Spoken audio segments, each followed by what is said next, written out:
அஸ்ஸலாமு அலைக்கும் வரஹ்மத்துல்லாஹி வபரகாத்துஹு.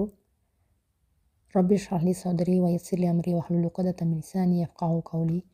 ரப்பி ஸித்னி இல்மா ரப்பி ஸித்னி இல்மா ரப்பி ஸித்னி இல்மா. அல்ஹம்துலில்லாஹ், இதுவரையிலும் நம்ம 13 கிளாஸ் அட்டெண்ட் பண்ணியிருக்கோம். இந்த 13வது கிளாஸ் கொஞ்சம் சற்று வித்தியாசமாக இருந்துச்சு. நம்ம கிளாஸில் உஸ்தாத் அவங்க நம்மக்கிட்ட ஒரு டாஸ்க் கொடுத்துருந்தாங்களே, அதாவது முத்தகீன்களுடைய பண்புகளை பற்றி எழுதிட்டு வர சொல்லியிருந்தாங்க சென்ற சில வாரங்களுக்கு முன்பு. அதில் முத்தகீன்களோட பண்புகள், அப்புறம் முத்தகீன்களாக ஆகிறதுக்கு நம்ம என்னென்ன முயற்சிகள் எடுக்கணும் அப்படின்னு சொல்லிட்டு கேட்டிருந்தாங்க. அதை நம்ம ஒருத்தவங்களும் நம்ம அதை எஃபோர்ட் போட்டு நம்ம நேரத்தை கொஞ்சம் ஒதுக்கி எல்லோரும் கொஞ்சம் சிந்தனை பண்ணி எல்லாம் எழுதி வச்சு அனுப்பியிருந்தோம். அவங்க கொஞ்சம் டைம் எடுத்துக்கிட்டாங்க எல்லாருடைய ஆன்சரையும் படிக்கிறதுக்கு. படிச்சுட்டு அது எல்லாத்தையும் தொகுத்து நமக்கு அன்றைய பாடத்தில் அதை ஒரு லிஸ்ட்டு போட்டு கொடுத்தாங்க. இன்ஷா அல்லாஹ் அந்த லிஸ்ட்டை இன்றைக்கி நம்ம பார்ப்போம். கிட்டத்தட்ட ஒரு 90 கிட்ட உள்ள கருத்துக்களை லிஸ்ட்டு போட்டு தான் சொன்னாங்க. ஒரு 80 போல் நமக்கு அன்றைக்கி லிஸ்ட்டில் வாசித்தாங்க. அது என்னான்னு சொல்லிட்டு வரிசையாக பார்ப்போம். ஃபஸ்ட்டு நம்ம முத்தகீன்களாக ஆகிறதுக்கு தொழுகை ரொம்ப முக்கியமானது. அது எல்லாருக்குமே நமக்கு தெரிஞ்சது தான். அது சம்மந்தமான பயிற்சிகள் எடுக்கணும் அப்படின்னு சொல்லிட்டு ஒருத்தரும் போட்டிருந்தோம். அதில் இந்த ஜமாத் தொழுகைக்கு முக்கியத்துவம் கொடுக்கறது, சுன்னத்தான தொழுகைகள், இப்படி அது ஒரு விரிவான தலைப்பு தொழுகையை பொறுத்தவரையிலும். அது சம்மந்தமாக நம்ம கொஞ்சம் பயிற்சி எடுக்க வேண்டியது இருக்குது இன்ஷா அல்லாஹ்.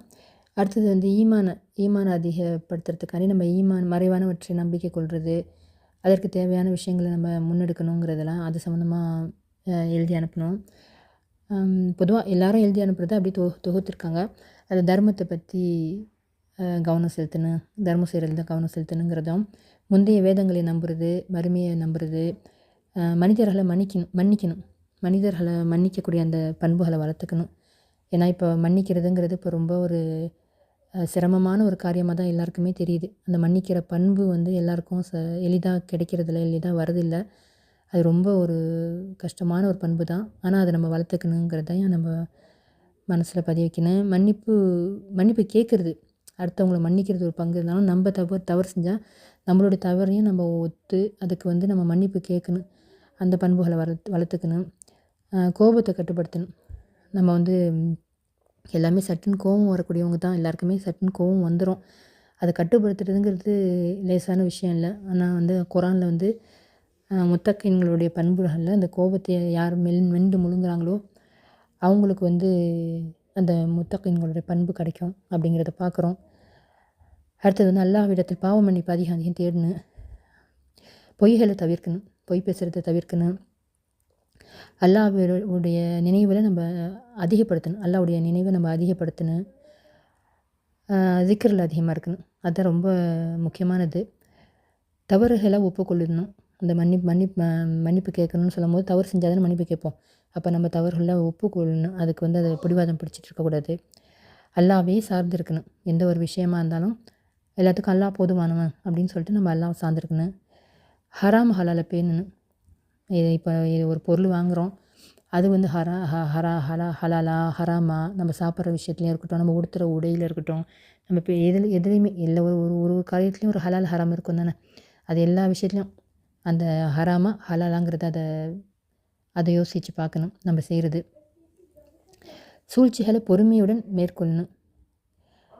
எல்லா செயல்களையும் செய்யும்போது அல்லாஹ்வின் திருப்தி இதில் கிடைக்குமா கிடைக்காதாங்கிறது நம்ம அதையும் சிந்தித்து பார்க்கணும். ஒரு செயல் செய்கிறோம், இது அல்லாஹ்வுக்கு பிடிக்குமா பிடிக்காதா, அது ரொம்ப சிந்தித்து பார்க்க வேண்டியது இருக்குது. அப்புறம் சமூக வலைத்தளங்களில் நம்ம நேரத்தில் ரொம்ப பொதுவாக கழிக்கக்கூடியவங்கள தான் இருக்கிறோம். அதிகமானவர் ஃபேஸ்புக்கு, இன்ஸ்டாகிராம், யூடியூப்பு, பல விதமான விஷயங்களை அதிலேயே நம்ம டைம் ரொம்ப ஸ்பெண்ட் ஆகுது. அதை நம்ம முடிஞ்ச அளவுக்கு அதை குறைச்சிக்கிட்டா நம்மளுடைய நல்ல அமல்கள் நம்ம செயல் கொஞ்சம் அதில் கொஞ்சம் கவனம் செலுத்தலாம் இன்ஷா அல்லாஹ். அல்லாஹ்வை என்றென்றும் சிந்திச்சிருக்கணும். அது எல்லா நேரத்துலையும் சிந்திச்சுட்டு இருந்தோம்னா நம்ம தவறு பக்கம் போக மாட்டோம் தானே.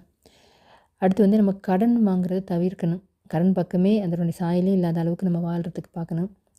தேவையில்லாத ஜாமான்களை வாங்கி குவிக்கிறது, இதுவும் போட்டிருந்தாங்க. சில பேர் போட்டிருக்காங்க. அதாவது தேவையில்லாத ஜாமான்களை வாங்கி குவிக்கிறதுனா, நமக்கு தேவை உள்ளது, தேவையில்லாதது, அத்தியாவசிய தேவையான பொருட்கள் நம்ம வாங்கி வச்சுக்க வேண்டியது தான். தேவையில்லாத எத்தனையோ பொருட்களை சும்மா வாங்கி காசு கொடுத்து வாங்கி அது ஒரு மூலையில் கிடக்கும். அதெல்லாம் அதுக்கு நம்ம பதில் சொல்லணும்ல. ஏன்னா வீண் விரயம் செய்கிறவங்கள எல்லாம் நேசிக்க மாட்டோம்ல. அதில் கவனம் செலுத்தணும். பொறாமை கொள்ளாமல் இருப்பது.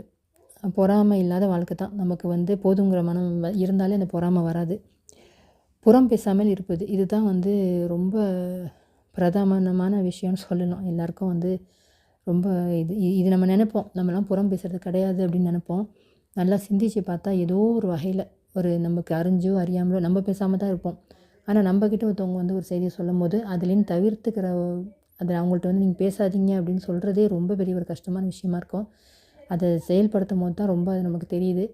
இன்ஷா அல்லாஹ் இதுலேருந்து நம்ம முழுமையாக விடுபடணும். சந்தேகம் கொள்ளாமல் இருக்கணும். யார் மேலேயும் நம்ம வீண் சந்தேகம்லாம் படக்கூடாது. தேவையில்லாத நட்புகளை தவிர்க்கணும். அது இந்த நல்ல நட்புகளை வச்சுக்கிட்டால் நமக்கு நல்ல புத்தி வரும். இந்த கெட்ட நட்புகள் கூட நம்ம சேர்ந்தோன்னா நமக்கு அது நிச்சயமாக அவங்க தீமையின் பக்கம் தான் நம்மளை கொண்டுட்டு போவாங்க. அதுலேயும் நம்ம தவிர்த்துக்கிறதுக்காண்டி அந்த நட்புகள்லாம் நம்ம ரொம்ப தவிர்க்கணும். கண்டிப்பாக இசை கேட்காமல் இருக்கணும். அந்த இசையில் நம்ம போய் மூழ்கி போயிட்டோம்னு சொன்னால் நம்மளை நல்ல காரியத்துலேருந்து அதை நிறையா தடுத்துரும். அதனால் அந்த பக்கம் போகக்கூடாது. இசையின் பக்கமே நம்ம போகக்கூடாது. வட்டி பக்கம் போகாமல் இருப்பது. வட்டினாலே நமக்கு தெரியும். அது அல்-பக்கரா சூறாவை எடுத்துக்கிட்டாலே வட்டியை பற்றி ரொம்ப வட்டிங்கிறது எவ்வளோ பெரிய கடுமையான முறையில் சொல்லப்பட்டிருக்குதுன்னு இந்த பக்கரா சூறாவில் கடைசியாக வரக்கூடிய வசனங்கள்லாம் வாசித்தா நமக்கு தெரியும். எல்லாம் ரொம்ப அதை பற்றி கடுமையாக சொல்லியிருக்கிறான். அதனால் அதனுடைய சாயல் கொஞ்சம் கூட நம்மள்கிட்ட வந்துடக்கூடாது. வாக்குறுதிகளை நிறைவேற்றுவது. வாக்குறுதி ஒருத்தவங்க வாக்கு கொடுத்துட்டு மீறக்கூடியவங்களும் நிறையா இருக்கிறாங்க இந்த சமூகத்தில். அதையும் நம்ம செய்யக்கூடாது. அந்த வாக்குறுதியில் நம்ம முழுமையாக அந்த வாக்குறுதி நம்ம நிறைவேற்றக்கூடியவங்களாக இருக்கணும். குர்ஆனோட தொடர்புகளை அதிகப்படுத்துவது. எந்நேரமும் நம்ம குர்ஆன் அதிகம் வாசிக்கக்கூடியவங்களாக இருக்கணும். அதை வாசிக்கணுன்னா சும்மா அந்த அலிஃப் லாம் மீமுக்கு மட்டும் நம்ம நன்மைன்னு நினச்சி வாசிக்கிறது கிடையாது. ஒரு பொருளையும் அதை புரிஞ்சு வாசிக்கிறது, அந்த எழுத்துக்களை பிழை இல்லாமல் வாசிக்கிறது, ஒன்றுக்கும் அர்த்தம் புரியணும், அதை நம்ம உள்வாங்கணும், அதை நம்ம கடைப்பிடிக்கணும், அதை பிறருக்கு எடுத்து சொல்லணும். எல்லாமே அந்த கடமைகள் எல்லாமே வந்துடுது அந்த குர்ஆன் வாசிக்கிற அந்த விஷயத்தில். பிறருக்காக பிரார்த்தனை செய்கிறது. அது நமக்கு மட்டும் நம்ம அதிகமாக பிரார்த்தனை செஞ்சுப்போம், எனக்கு அது வேணும் இது வேணுண்டு. அது மட்டும் இல்லாமல் கண்டிப்பாக நம்ம பிறருக்காகவும் நம்ம பிரார்த்தனை செய்யணும். அது ரொம்ப முக்கியமான ஒரு விஷயம். அடுத்து பிறருடைய தேவைகளை அறிந்து உதவுவது. நம்ம சில பேர் உதவின்னு கேட்டு வந்தால் தான் நம்ம உதவாமல் இருப்போம். ஆனால் உதவி கேட்டு சில பேருக்கு உதவி கேட்கறதுக்கு தயங்குவாங்க. அவங்களுடைய உதவிகளை அவங்களுக்கு என்ன தேவைப்படுதுன்னு நம்மளே தெரிஞ்சுக்கிட்டு நம்ம செய்யாமல் இருக்கக்கூடாது. முடிஞ்ச அளவுக்கு நம்ம அவங்களுக்கு என்ன தேவை இருக்குது, அவங்க கேட்குறதுக்கு சிரமப்படுறாங்க, அச்சப்படுறாங்க, கூச்சப்படுறாங்க, நம்ம தெரிஞ்சுக்கிட்டு நம்மளே முன் செய்கிறது நன்மையான விஷயமா இருக்கும். தேவையில்லாத செலவுகளை தவிர்த்து கொள்வது. அதான் அந்த ஆடம்பரமான வாழ்க்கையை நம்ம விரும்பாமல் இருந்தாலே இந்த செலவுகள்லாம் நம்மளுக்கு குறைஞ்சி போயிடும். ஷிர்க்கிலிருந்து பாதுகாப்பு கொள்வது. இந்த ஷிர்க்கை பொறுத்தவரையிலும் நம்ம நினச்சிட்ருக்கோம் இணை வைக்கிறது மட்டும்தான் ஷிர்க்குன்னு சொல்கிறோம். அது மட்டும் இல்லாமல் சிறிய ஷிர்க்லாம் இருக்குது. அதுலேருந்து நம்ம முழுமையான முறையில் விடுபடணும். பெருமையிலிருந்து காத்துக்கொள்வது. நம்ம கூட இப்போ இடையில பெருமையை பற்றி எழுதி அனுப்ப சொன்னாங்க. நீங்கள் இதெல்லாம் பெருமைன்னு நினைக்கிறீங்க அப்படின்னு சொல்லிட்டு நம்ம கூட நினச்சோம். பெருமை நம்ம இதை பெருமை நம்மலாம் பெருமைப்படலையே அப்படின்னு தான் அதிகமான பேருடைய எண்ணமாக இருந்துச்சு.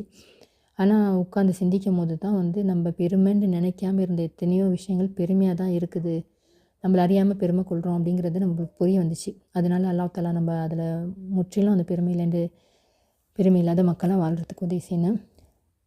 எதையும் நிதானத்துடன் அணுகுவது. எல்லாத்துலேயும் ஒரு நிதானம் வேணும், அதுவும் முக்கியம். ஷைத்தானிடமிருந்து அல்லாஹ்விடம் பாதுகாப்பு தேடுவது. அது எந்நேரமும் நம்ம ஷைத்தானிடம் பாதுகாப்பு தேடிட்டு தான் இருக்கணும். தீயவர்களுக்கு வழங்கப்படக்கூடிய தண்டனைகளை குறித்து சிந்தித்து பார்ப்பது. இதை நம்ம சிந்தித்தாலே நம்ம தீமையில் போய் உழுவ மாட்டோம். அந்த நரகத்தினுடைய அந்த வேதனையை பற்றி நினச்சாலே நம்ம கண்டிப்பாக யாருமே அந்த தீய செயலை செய்ய மாட்டோம். அதை நல்லா உள்வாங்கணும். நரகத்தில் அல்லாஹ் தஆலா கொடுக்கக்கூடிய ஒரு தண்டனையை நம்ம சிந்தித்து பார்க்கணும். சொத்து பங்கீட்டில் நீதியுடன் நடப்பது. இந்த இப்போ அதிகமான பெற்றோர்களுக்கு சொல்ல வேண்டிய க விஷயம் இது. அதிகமாக வந்து பெற்றோர்கள் பிள்ளைங்களுக்கு கொடுக்க வேண்டிய சொத்து விஷயத்தில் வந்து ஒரு புள்ள நல்லா கவனிச்சிச்சு, ஒரு புள்ள நல்லா கவனிக்கல.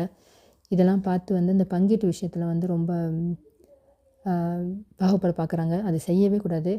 கண்டிப்பா அந்த சொத்து விஷயத்தில் வந்து நம்ம ரொம்ப பேணி நடக்கணும். அல்லாட்ட வந்து கண்டிப்பா இதுக்கு பதில் சொல்லி ஆக வேண்டிய சிச்சுவேஷனில் இருக்கிறோம். அதனால் யாரா இருந்தாலும் சொத்து சுகம் விஷயத்தில் ரொம்ப பேணுதலா இருக்கணும். நீதியுடன் நடந்து கொள்வது. நம்ம எல்லா விஷயத்துலையும் நீதிங்கிறது எல்லா விஷயத்துலையும் அடங்கும். அந்த எல்லா விஷயத்துலையும் நம்ம நீதியோடு நடந்துக்கணும். ஒருதலை பட்சமாக இருக்கக்கூடாது. பார்வையை தாழ்த்தி கொள்வது. இது ஆணுக்கும் உண்டு, பெண்ணுக்கும் உண்டு. மரணத்தை அதிகம் நினைவு கூறுவது. இது நம்ம சிந்தனையில் இருந்துக்கிட்டே இருக்கணும் எந்நேரமும். மனிதர்களுக்கிடையே இணக்கத்தை ஏற்படுத்துதல். அதுதான் நம்ம செய்ய தவறிடுறோம் அதிகமான சூழலில். 2 பேர் சண்டையாக இருந்தாங்கன்னா அவங்கள சேர்த்து வச்சுக்கிறதுக்கு நம்ம பார்க்கணும். அதுவும் வந்து தக்வாவுடைய ஒரு அம்சம் தான். ஆனால் நம்ம வந்து அதிகமான ஒருத்தங்க என்ன செய்கிறாங்கன்னா வந்து சேர்த்து வைக்கிறதுக்கு பதிலாக இன்னும் கொஞ்சம் சண்டையை மூட்டி விடுற வேலையை தான் பார்க்குறாங்க. அது தப்பு. அது இன்னும் கொஞ்சம் பாவத்தில் தான் போய் சேரும். 2 பேர் ஒத்துமை இல்லாமல் இருந்தாங்கன்னா அவங்கள சேர்த்து வைக்கிறதுக்கு நம்ம எப்படி எப்படிலாம் முயற்சி பண்ணணுமோ அந்த அளவுக்கு நம்ம முயற்சி பண்ணி சேர்த்து வச்சா அது எல்லாருக்குமே நல்லது.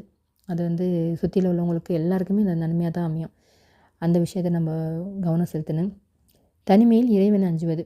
இது கூட வந்து நபி ஸல்லல்லாஹு அலைஹி வஸல்லம் அவங்க சொல்லக்கூடிய அந்த அர்ஷனுடைய நிழல் கிடைக்கும்ல, அந்த 7 சாரா இருக்குது.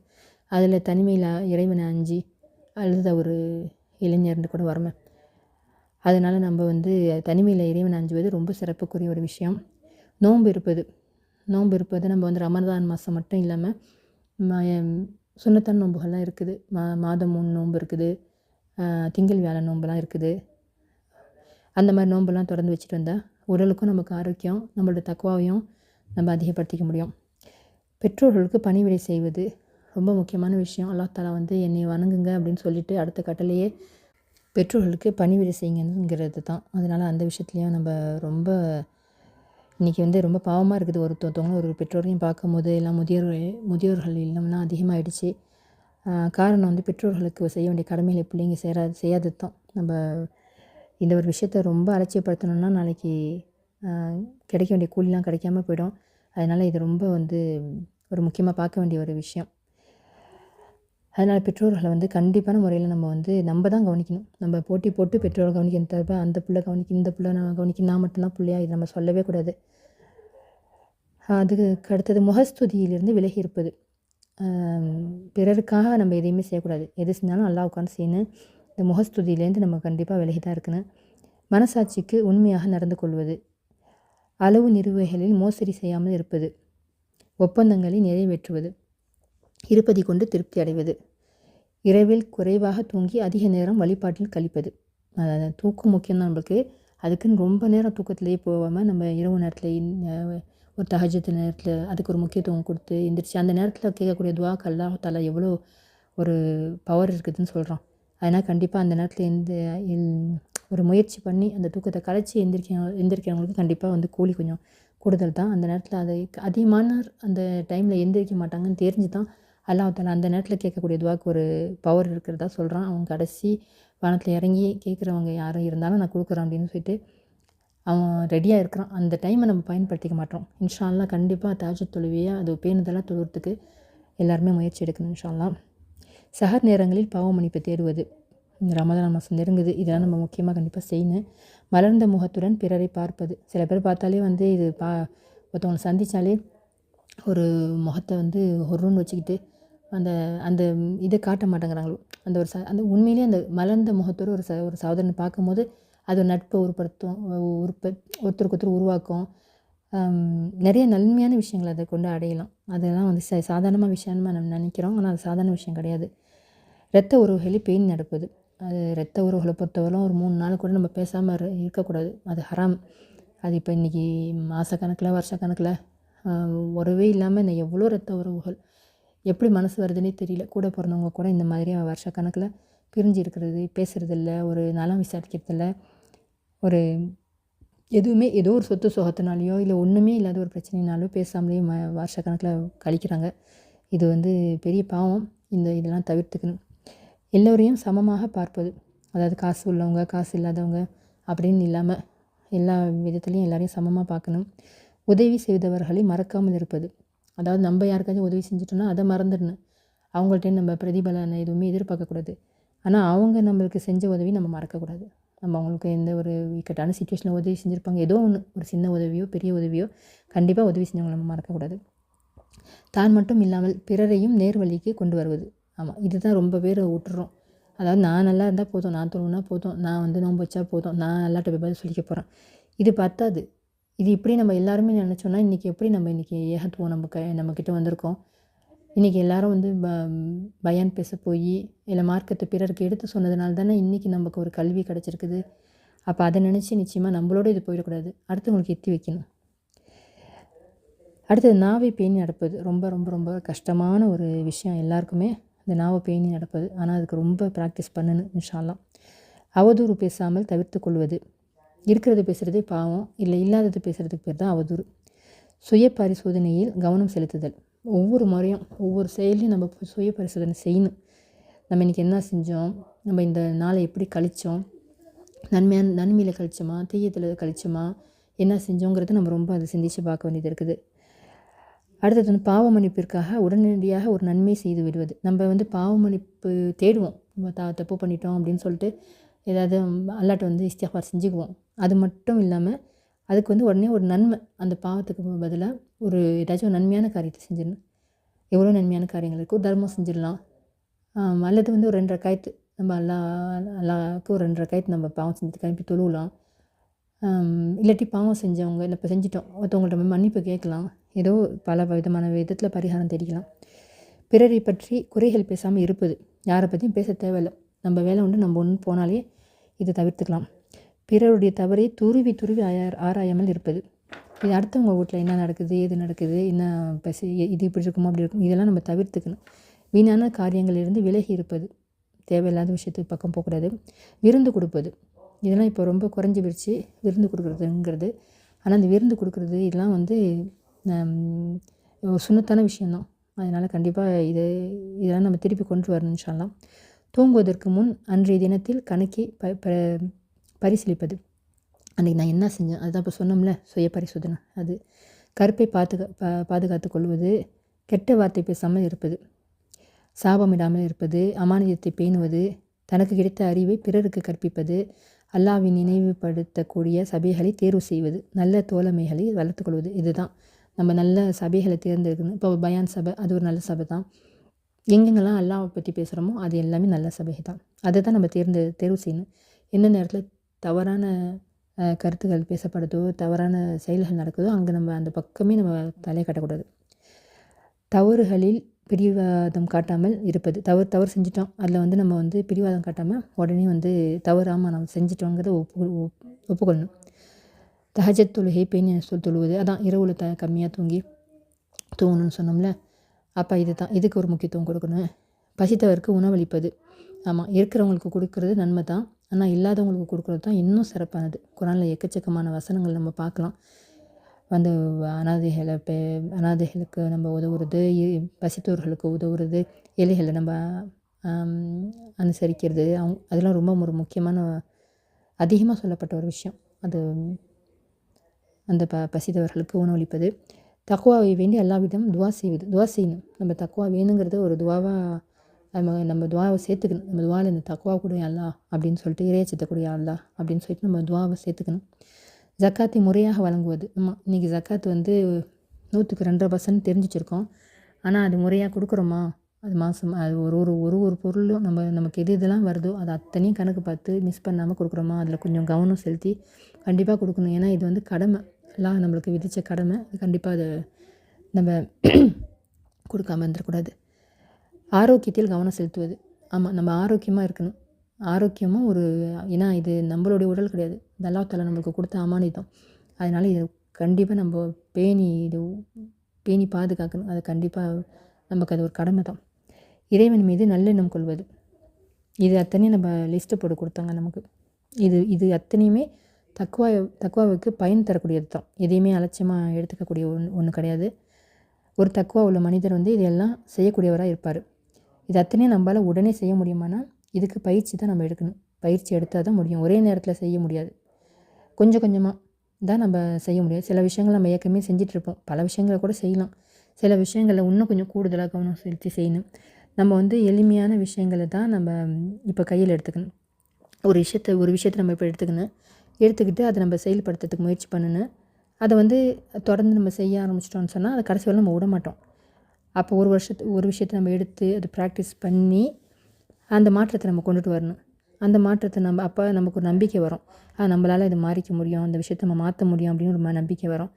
அப்புறம் அடுத்தது ஒரு விஷயத்த கூடுதலா சேர்த்துக்கணும். சரி, இது நம்ம தவிர்த்துக்குவோம், இது நம்ம செய்வோம், இது நம்ம செய்யக்கூடாது. இப்படி நம்ம இப்போ செஞ்சு கொடுத்த லிஸ்ட்லேன்னு சொல்லிட்டு கொஞ்சம் கொஞ்சமாக எல்லாத்தையும் ஒரே டைமில் நம்மளால் மாற்ற முடியாது. அப்போ ஃபஸ்ட்டு இலகுவான விஷயங்கள தான் நம்ம கையில் எடுக்கணும். இப்போ வந்து நம்ம தொழுகையை எடுத்துக்கலாம். தொழுகை தானே இப்போ எல்லாருக்கும் பிரதானமான விஷயம். இப்போ வந்து சூரா அல் ஃபாத்திஹால கூட வந்து நம்ம தொழுகையில் வந்து நம்ம சூரா அல் ஃபாத்திஹா ஓதும்போது நேர்வழி தானே கேட்குறோம். அந்த நேர்வழி யாருக்குன்னு சொல்லிட்டு பக்கரா சூராலலாம் சொல்கிறான்ல, அது வந்து அந்த நேர்வழி வந்து முத்தகீன்களுக்கு தான் அதுன்னு சொல்லிட்டு, அப்போ அதை சொல்லிட்டே வரும்போது ஃபஸ்ட்டு அவுஸு பில்லாஹி மினஷ் ஷைத்தானிர் ரஜீம் பிஸ்மில்லாஹிர் ரஹ்மானிர் ரஹீம் அலிஃப் லாம் மீம் ஸாலிகல் கிதாபு லா ரைப ஃபீஹ் ஹுதல் லில் முத்தகீன் الذين يؤمنون بالغيب ويقيمون الصلاة ومما رزقناهم ينفقون. அப்போ ஃபஸ்ட்டு வந்து வணக்க வழிபாடுகள்லேயே வந்து தொழுகை தான் வருது. இதுதான் முதன்மையானது. ஆனால் வந்து நம்ம இந்த வகுப்பில் வந்து இப்போ அகச்செயல்களுக்கு தான் முக்கியத்துவம் கொடுக்குறோம். அதாவது வந்து இப்போ தொழுகை முக்கியம், எப்படி தொழுகணும், தொழுகையில் எப்படி விரல் அசைக்கணும், எப்படி தக்பீர் கட்டணும், எப்படி இதெல்லாம் இந்தந்த பொசிஷன்ல எப்படி வைக்கணும், இதுக்கெல்லாம் வந்து சொல்லிக் கொடுக்கறதுக்கு நம்ம நிறையா கிளாஸ் அதுக்கு இருக்குது. அதனால் அது மூலிமா நம்ம இது வகுப்புன்னு தனியாக வைக்க தேவையில்ல. அந்த கிளாஸில் நம்ம வந்து படிச்சிருக்கிறோம்.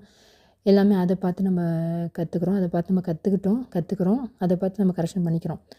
ஆனால் வந்து இது வந்து ஒரு தொழுகைக்கும் நம்ம வந்து இப்போ தொழுகைன்னு சும்மா நம்ம ருக்கு செய்கிறதும் சஜிதா செய்கிறதுமா இருந்துச்சுன்னா அது மட்டும் போதாது. அந்த தொழுகைக்கு ஒரு உயிர் கொடுக்கணும்ல. அதனால் அதை தான் நம்ம இப்போ வந்து பயிற்சி எடுக்கணும். ஆனால் அது முதல்ல பயிற்சி எடுப்போமானா அதுக்கு தனிப்பட்ட முறையில் பயிற்சி எடுக்கணும். அதை இப்போ ஃபஸ்ட் நம்ம கொண்டுட்டு வரல. இந்த தொழுகை சம்மந்தப்பட்ட விஷயங்கள்லாம் அடுத்தடுத்த வகுப்புகளில் நம்மளுக்கு சொல்லிக் கொடுக்கப்படும். இப்போ இதில் வந்து பொருளாதாரம் சம்மந்தமாகவும் நம்ம நிறைய மாற்றம் பெறணும் அப்படின்னு சொல்லிட்டு அதையும் சொல்லியிருந்தாங்க.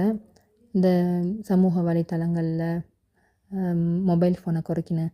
ஏன்னு கேட்டால் எப்படி அந்த காலத்தில் மதுபானத்துக்கெல்லாம் அடிக்ட் ஆகி அது பல பிரச்சனைகளை, குடும்ப பிரச்சனைகள், சிந்திக்கிற பிரச்சனைகள் இந்த மாதிரிலாம் வந்துச்சு. அதே மாதிரியாக வந்து இப்போ இந்த நம்ம காலகட்டத்தில் இந்த மொபைல் ஃபோன் தான் இதை வந்து இந்த நூற்றாண்டினுடைய சோதனைன்னு சொல்லலாம். இந்த நூற்றாண்டினுடைய பிரச்சனைகள் குடும்பத்தை கெடுக்குது, குடும்பத்தில் உள்ள அந்த சந்தோஷத்தை கெடுக்குது, சிந்தனைகளை வந்து கெடுக்குது. பிள்ளைங்க வந்து அவங்களுடைய மூளை வளர்ச்சி எதுக்குமே நல்லதில்லை. ரொம்ப அதிகமான முறையில் அந்த மொபைல்லையும் இந்த சமூக வலைத்தளங்கள்லையும் இருக்கிறது. அதனால் அதெல்லாம் எப்படி குறைக்கிறதுங்கிறத பார்க்கணும். இதெல்லாம் வந்து குடும்பமாக செஞ்சால் நம்மளால் வந்து இதில் வெற்றி பெற முடியும். இதெல்லாம் நம்ம இன்ஷா அல்லாஹ் பின்னால் செய்யலாம் அப்படின்னு சொல்லிட்டு சொன்னாங்க. இப்போ நம்மளுக்கு என்ன டாஸ்க்கு கொடுத்துருக்காங்கன்னா, நமக்கு இப்போ இதெல்லாம் மாற்றம் பெறணும். நம்ம அது தானே இதெல்லாம் நம்ம பேசுகிறோம். இது ஃபுல்லாக இதில் நிறையா விஷயங்களை நம்ம கடைப்பிடிக்கணும். நிறையா விஷயங்களை கடைப்பிடிக்கணும் இன்ஷா அல்லாஹ் விரைவாக. இது தொடர்ந்து செய்யணும். சில விஷயங்களை செய்வோம், சில விஷயங்களை விட்டு செய்வோம். இப்போ நம்ம டாஸ்க் என்ன கொடுத்துருக்காங்கன்னா, நமக்கு வந்து ஒரு ஹோம் ஒர்க் மாதிரி கொடுத்துருக்காங்க. இப்போ ஒரு மாதத்துக்கு இப்போ ஜனவரி 1 ஆரம்பிக்க சொல்லியிருக்காங்க. ஒரு ஃபார்ம் மாதிரி கொடுத்து இது நம்ம வந்து டெய்லி செய்ய வேண்டிய வேலை என்னென்னா, காலையில் 10 மணி, பகல் 2 மணி, மதியானம் இரவு 6 மணி, 10, 2, 6 இந்த 3 டைமில் வந்து நம்மளை வந்து கொஞ்சம் நேரம் நம்ம எப்போதுமே நம்ம என்ன செய்யணுமோ அதை செஞ்சுக்கிட்டு ரெகுலராக இருந்துக்கிட்டு இருக்கும்போது இந்த 3 டைமும் நமக்கு ஒரு நினப்பு, ஒரு சிந்தனை, கொஞ்சம் நேரம் நம்ம ஒரு டைம் ஒதுக்கி ஒரு செத்த நேரம், ஒரு நிமிஷம், அவ்வளோதான். ஒரு நிமிஷம் கூட இருக்காது. நம்ம இப்போ என்ன செஞ்சிட்ருக்கோம், நம்ம எது வேணாலும் செஞ்சிட்ருக்கலாம். ஆனால் இந்த நேரத்தில் நம்ம என்ன செஞ்சிட்ருக்கோம், ஏன் செய்கிறோம், இது நம்ம செஞ்சிட்ருக்க நேரம் செயல் வந்து நம்மளுக்கு நன்மையாக மாறுமா, தீமையாக மாறுமா, மீசான் தராசில் நம்மளுக்கு எந்த சிச்சுவேஷன் கொடுக்கும், இது தான் நம்மளோட டாஸ்க். அதை வந்து டெய்லி சிந்தனை பண்ணணும். இப்போ சப்போஸ் ஒரு 10 மணிக்கு நான் இந்த நேரத்தில் எது வேணாலும் நம்ம செஞ்சிட்ருக்கலாம். ஒரு வீட்டை சுத்தம் பண்ணிகிட்ருக்கலாம், குளிச்சிட்ருக்கலாம், ஓதிட்டுருக்கலாம், ஏதோ ஒன்று. அப்போ இப்போ பெருக்கிட்டுருக்கோம். இப்போ வீட்டை பெருக்கிட்டு இருந்தோன்னா வீட்டை சுத்தம் பண்ணுறோன்னு சொன்னால் இது வந்து நன்மையானா இது எதுக்கு செய்கிறோம், எதுக்கு பெருக்கணும், வீட்டை சுத்தமாக வச்சுக்கணும் அப்படின்ட்டு. இது தூய்மையில் செய்கிறோம். அப்போ இது நன்மையான விஷயமா அப்படின்னு சொல்லிட்டு இது நன்மையான விஷயந்தான். ஏன்னா அல்லாஹ் தஆலா வந்து இது ஈமானுடைய ஒரு கிளை தானே. சுத்தம்ங்கிறது ஈமானுடைய ஒரு கிளை. அதனால் இது வலியுறுத்தி சொல்லப்பட்டது தான். ஆனால் ஈமானுடைய ஒரு கிளையாக இருக்கிறதுனால கண்டிப்பாக அது வந்து நன்மையில தான் செய்கிறோம். அது ஓகே. அது நம்ம இப்போ சிந்திச்சிட்டோம். இப்போ அதே மாதிரி வந்து என்ன செய்யணும்னா, இரவு படுக்க போகிறதுக்கு முன்னாடி இந்த ஃபார்மை நம்ம எடுத்து வச்சு இதை பற்றி நம்ம சிந்திக்கணும். இதை வந்து இப்போ எடுத்து வச்சு இப்போ இன்றைக்கி நம்ம டிக் பண்ணணும். இந்த 10 மணிக்கு சிந்திச்சேன்னா ஓகே டிக் பண்ணணும். 2 மணிக்கு சிந்திச்சேன்னா 6 மணிக்கு சிந்திச்சேனான்னு டிக் பண்ணிவிட்டு அடுத்தது வந்து அந்த புறம் போட்டிருக்காங்க. புறம் அவதூறு இது சம்மந்தமாக வந்து அந்த ஃபார்மில் கொடுத்துருக்காங்க நம்மளுக்கு. அதை வந்து நம்ம இன்றைக்கி நான் புறம் பேசுனேன்னா, அவதூறு பேசுனேன்னா, பொய் பேசுனேன்னா, இது பொய் பேசலைன்னா அந்த இடத்த நம்ம டிக் பண்ண தேவை கிடையாது. பேசியிருந்தால் அந்த இடத்த நம்ம டிக் பண்ணணும். அதே மாதிரியா ஏதாச்சும் நற்செயல் செஞ்சேன்னா அதுக்கு நன்றி செலுத்தினேன்னா அந்த மாதிரி செஞ்சுருந்தா அதை டிக் பண்ணணும். தீமை ஏதாச்சும் செஞ்சேன்னா அதுக்கு பரிகாரம் தேடணுன்னா அதையும் டிக் பண்ணணும். இதுதான் நம்மளுக்கு கொடுத்த அந்த டாஸ்க்கு. இப்போ வந்து இதை நம்ம வந்து ஒரு நாளும் நம்ம செய்யும்போது இது என்ன வரும்னா, இது வந்து நமக்கு ஒரு விழிப்புணர்வு. இது 3 விஷயத்துக்கான விழிப்புணர்வு, நோக்கம், மதிப்பீடு. அது நோக்கங்கிறது நம்ம ஏற்கனவே பார்த்தோம்ல. நாளைக்கு நம்ம ஒருவரும் என்ன சம்பாதிச்சு வச்சுருக்காங்க அவங்க நாளைக்கு அப்படின்னு சொல்லிட்டு அது சென்ற வகுப்புகள்லாம் பார்த்தோம்ல. அதுதான் அந்த நோக்கம். அதை நம்ம நாளைக்காண்டி சம்பாதிக்கிறது தான் இது. அப்போ அதை வந்து நம்ம மாற்றத்தை கொண்டுட்டு வரணும். இந்த விஷயங்கள்லாம் நம்ம சிந்திக்கும் போது, இந்த விழிப்புணர்வு, இந்த நோக்கம், இந்த மதிப்பீடெலாம் நம்ம செய்யும் போது நமக்கு ஒரு மாற்றம் ஏற்படும். அப்போ ஒரு நாளும் நம்ம பார்ப்போம். இப்போ இன்றைக்கி புறம் பேசிட்டோம்னா நம்ம நினைப்போம், அல்லாஹ் இதை நம்ம இந்த இடத்த ஃபுல் பண்ணுற மாதிரி ஆகிடுச்சே, இப்போ நாளைக்கு பேசாமல் இருக்கணுமே. இப்போ ஒரு நாளும் நம்ம மண்டையில் அது வந்து ஓடிக்கிட்டே இருக்கும். அப்போ வந்து நற்செயல் என்ன செய்யணும், நம்ம இன்றைக்கி எதாவது செய்யணும் மேம், நம்ம இன்றைக்கி இது ஃபுல் பண்ணணும் மேம், இந்த இடத்துல நற்செயலை நம்ம ஃபுல் பண்ணணும்னு சொல்லிட்டு நம்மளுக்கு அந்த விஷயம் அந்த மனசில் ஓடிட்டுருக்கோம். இப்போ அந்த தீமையை இன்றைக்கி நம்ம தீமை ஏதாவது செஞ்சுருந்தால் அதை டிக் பண்ணுற மாதிரி ஆகிடும். இப்போ இது ஒன்று நம்மளுக்கு என்ன செய்யணும்னா, நம்ம டெய்லி அதை ஃபுல்லப் பண்ணிகிட்ருக்கும் போதே நம்மளை வந்து அது கொஞ்சம் யோசிக்க வைக்கும். அப்போ இந்த நேரத்தில் 10 மணி, 2 மணி, 6 மணி இந்த டைம்லாம் நம்ம வந்து நல்ல செயலாக செய்யணும் நம்ம அப்படின்னு சொல்லிட்டு அதெல்லாம் நமக்கு மனசில் ஓடும். அப்போ இது எல்லாமே நமக்கு நன்மையான விஷயந்தான். இது நம்ம செய்ய நம்ம வந்து இந்த ப்ராக்டிஸ் கொடுக்க நமக்கு இது ரெகுலராகவே இது நம்ம லைஃப்பில் அப்ளை பண்ண ஆரம்பிச்சிடும். இது செய்ய ஆரம்பிச்சிடும். புறத்துலேருந்து நம்ம முழுமையான முறையில் வந்து வெளியாகிடும். இப்போ ஒரு நாளில் வெளியாக முடியுமானா முடியாது. 2 நாளில் வெளியாக முடியுமானா முடியாது. இப்போ ஒரு நாளைக்கு வந்து புறம் பேசுவோம், ஒரு நாளைக்கு வந்து இன்றைக்கி பேசக்கூடாதுன்னு தவிர்ப்போம், ஒரு நாளைக்கு அவன் பேசுகிறத கேட்போம், ஒரு நாளைக்கு வந்து அவங்கள்ட்ட சொல்லுவோம் இந்த மாதிரி பேசாதீங்க அப்படின்னு சொல்லிட்டு. அதுக்கு பிறகு அந்த மாதிரி சபையில் அந்த மாதிரி உறவுகளெல்லாம் நம்ம விட்டுருவோம். இப்படி தான் கொஞ்சம் கொஞ்சமாக அப்படியே நம்ம வந்து அதை விட்டு வெளியாகிடும். அதுக்காண்டி தான் வந்து இந்த மாதிரி நம்மளுக்கு ஒரு ஹோம்ஒர்க் கொடுத்துருக்காங்க. இன்ஷா அல்லாஹ் இதை நம்ம செய்வோம். செஞ்சு இதனால் பயனடைஞ்சு நம்ம நன்மை செய்யக்கூடிய பட்டியலில் நம்ம சேரக்கிறதுக்கு இன்ஷா அல்லாஹ் அல்லாஹ் நமக்கு உதவி செய்வானாக. சுப்ஹானக அல்லாஹும்ம வ பிஹம்திக அஷ்ஹது அன் லா இலாஹா இல்லா அன்த அஸ்தக்ஃபிருக வ அத்தூபு இலைக். அஸ்ஸலாமு அலைக்கும் வரஹ்மத்துல்லாஹி வபரகாத்துஹு.